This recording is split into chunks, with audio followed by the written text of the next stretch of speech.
Okay, guys, I think this is going to be something entertaining and interesting, I believe. This is from the 7 Wrestling channel, and it's just called Unsettling WWE Wrestling Toys, Most Disturbing Figures Ever.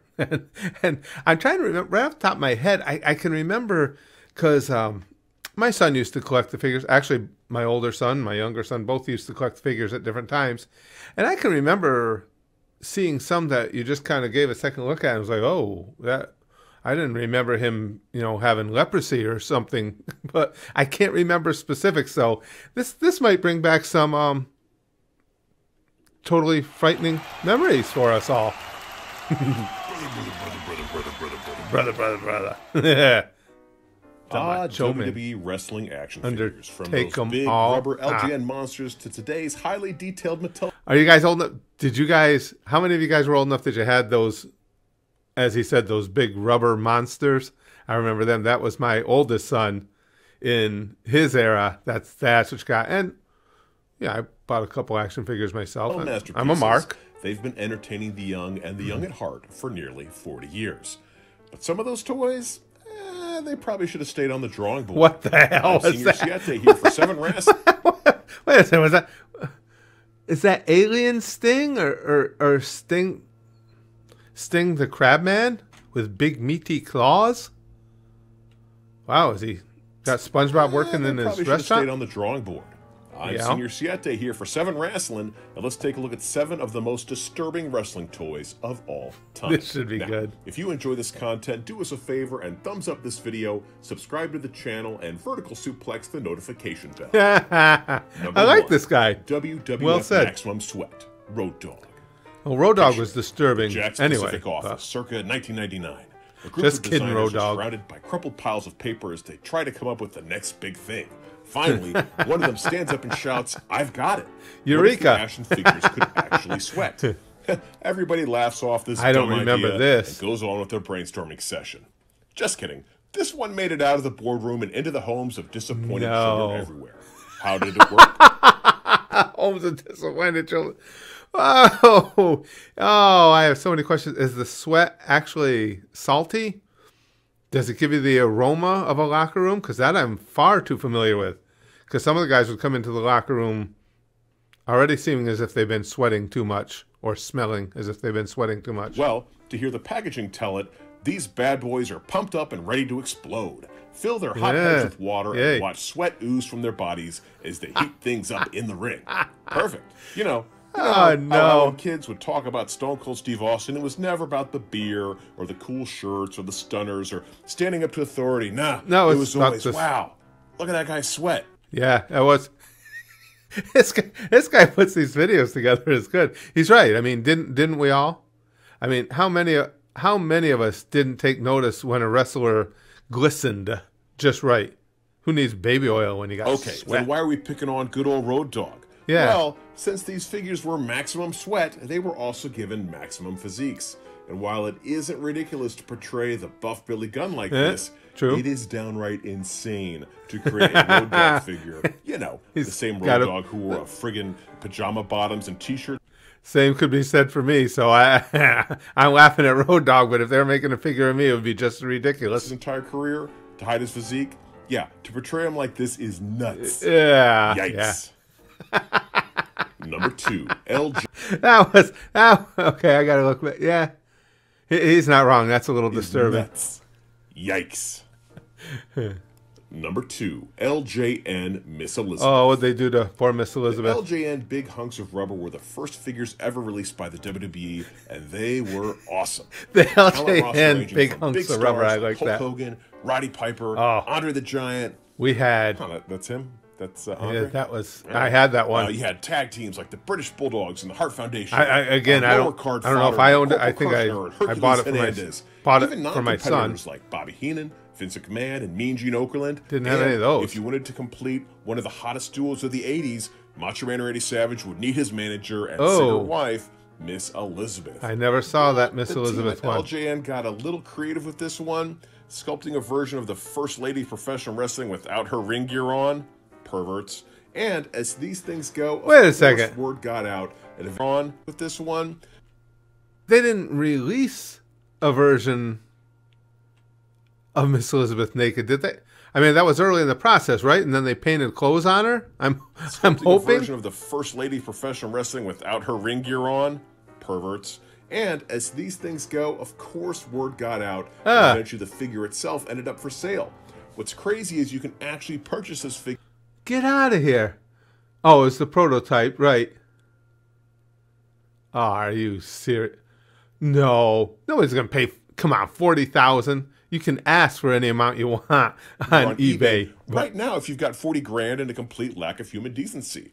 All we can say is it's a good thing that Randy Savage Get out of here. See this, because from all accounts, he would have straight up killed an entire toy company. Yeah. But maybe we're going too far on this one. It wasn't sold to a mass audience. You know, nobody would ever sell a hyper-sexualized action figure to kids. Oh, right? no. Number 3. No. Stop 3.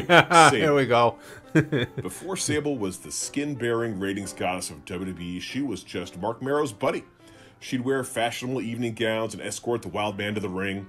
It wasn't until she wore what I guess constitutes a bathing suit Kinda. during the 1996 Slammies that she would become a huge deal. We all naturally, remember that. Her action figures went from this to this. Just yeah. Look at the posture. Whoa. I was not well versed in from this to this. Just wrestling figures at all. I did not know this existed. It's got to be bad for her back. Yeah, you know how some people complain about Barbie's Good dimensions? point. Well, apparently that's so her clothing will look right on her body. But this, no, we're pretty sure this was just done to sell some action figures. Yeah, no question. Number 4, Jesus WCW Christ. Monday Nitro, Hulk Hogan. By the time the Hulkster hit WCW, he was no stranger to having his likeness put on toys. Action figures, thumb wrestlers, cameras, vitamins, chairs, toothbrushes, everything. Yeah. Halloween costumes. So what? You name it, and they'd be more than happy to stamp his orange face on it, brother. So it wasn't weird at all when in 1997, the original San Francisco toy makers released their own brand of action figures around the popular WCW Monday Nitro brand and the NWO. Well, see, this one's got my curiosity piqued because just as he said, we were deluged with Hulk Hogan everything.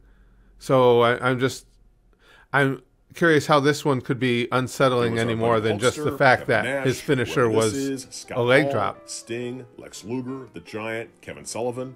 And they weren't fantastic likenesses, but what do you want? It was the mid-90s. But what made them memorable was the action feature that would take place when you press the red button on their sides. Aha. This would make the whole figure vibrate. Not wrestle, just vibrate. You know, like other things you would purchase that sole purpose was to vibrate, trying to keep this a family video. So they had a line of wrestling vibrators? That opens up so many questions. Why are we picking on the immortal one for the century? Well, let's just say that with his recent sex tape history that, yeah. Oh, let me just say something real quick. Don't buy any of those used. No, I don't care how bad you want a certain figure. Don't buy the vibrating ones used off eBay. You don't want to know what they've been used for. No thanks, brother. Number 5, WWF Deluxe I Classic. didn't know that existed. Still wish I didn't. We talked about this match in our video about moments that no longer appear on the WWE Network, but for those of you who are unfamiliar, back in 1990, Roddy Piper took it upon himself to put an end to racism by making the point that it doesn't matter if you're black or white. Oh, hey, this guy had a similar message a year later. Yeah. But he got his message across through song, and Roddy Piper did it through, You're black or white. Yeah, I get that whole thing. But I didn't realize that Michael Jackson was ripping off Roddy Piper. I'm not surprised. You know, everybody would want to rip off Hot Rod. But check my notes. Oh, painting half of his body black. Yeah. Oh boy, what a WrestleMania that was.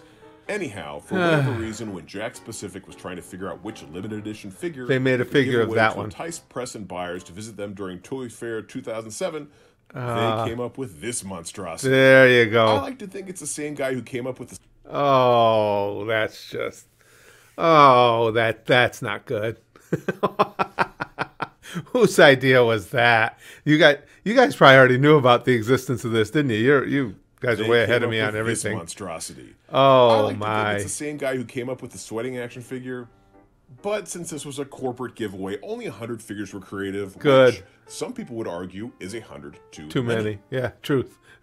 Number 6, WCW Hero Heads. Remember Vader's had enough disrespect over his career. What'd they do to him? What kid didn't love climbing onto the headboard of their bed and delivering an elbow drop onto the Macho King Randy Savage? Those things were a good idea. Suplex him, have a blast. But WCW Hero Heads? That's just a head on a stick. What are kids supposed to do with the wrestler's head? Headlocks? DDTs? I know what I would have done as a kid. Like if me and my cousin had those, we'd have beat the shit out of each other with them. What else would you use them for? Unless you're Al Snow. Yeah. You know what everybody wants? Sleeper holds. All these moves what does everybody need? Neck and shoulders. And of the three, had to be Al Snow inspired. Hogan, Vader. Well, I'm picking Vader as the worst. Oh, yeah. Out of context, his mask really looks like something out of Pulp Fiction. It does. I want to get for kids. Fortunately, this would be the only time a wrestling head would get someone in trouble. Number 7, WWF SummerSlam 99 Road. And there's Al Snow. Al Snow. Just kidding. A head totally caused all kinds of trouble, and for the dumbest possible reasons. Out of all the toys on this list that were sold in stores, this was the only one that was actually banned. In 1999, Sabrina Parton, the assistant professor of communications... No, her name... she may be purporting her name is Sabrina. I guarantee you it's Karen, actually. Kennesaw State University saw one of the action figures in a Georgia Walmart and complained to the management. She later told the Chicago Tribune, "My sons are 6 and 11. What kind of message would this toy send them about the brutalization of women?" And what was Sabrina so upset about? Well, the Al Snow action figure came with a severed head that has the words "Help Me" scrawled across her forehead in a backwards font. Well, anyone who actually follows professional wrestling... And Karen didn't have a sense of humor about that, I take it. I did not know there was an Al Snow and head figure created, but had I known that, I would have guessed it at number 1 on the list. I would have bought that. Knows that this accessory is in fact replicating a mannequin's head. Correct. A mannequin's head that Al Snow communicates with because he's a few Canadian destroyers short of an AEW show. It has never been alluded to that the head was that of a real woman. Oddly enough, if Sabrina had done her research, it's possible she had more of a reason to be upset because the mannequin head was frequently used to make oral sex jokes. And to make this into a full circle of hypocrisy, this Headless Horseman figure from the 1990 film Sleepy Hollow could be found in the same toy aisle with accessories that included, you guessed it, a woman's severed head. Yeah, so... Well, that's our list. Did we leave off... So what? He can do it, but Al Snow can't? That's bullshit. Wildly offensive wrestling toys. If so, leave them in the comments section below. Also, like this video, subscribe to the channel, and kick that notification bell. Well, let me ask you something, though, guys. Seriously, what's worse? I mean, the fact... Well, let me put it this way. No, let's ask that question. Which is worse? The fact that Karen got upset because a mannequin head came with the doll, or the fact that these major corporations give in to these lunatics and take them off the shelf? I'm going to go, it's worse about the major corporations.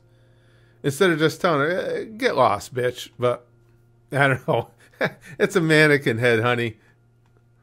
Who cares? And it gave Al Snow some pop, so you got a lot of nerve. You got a lot of nerve cutting that out for him. I got to go get that. Why? Because I need head.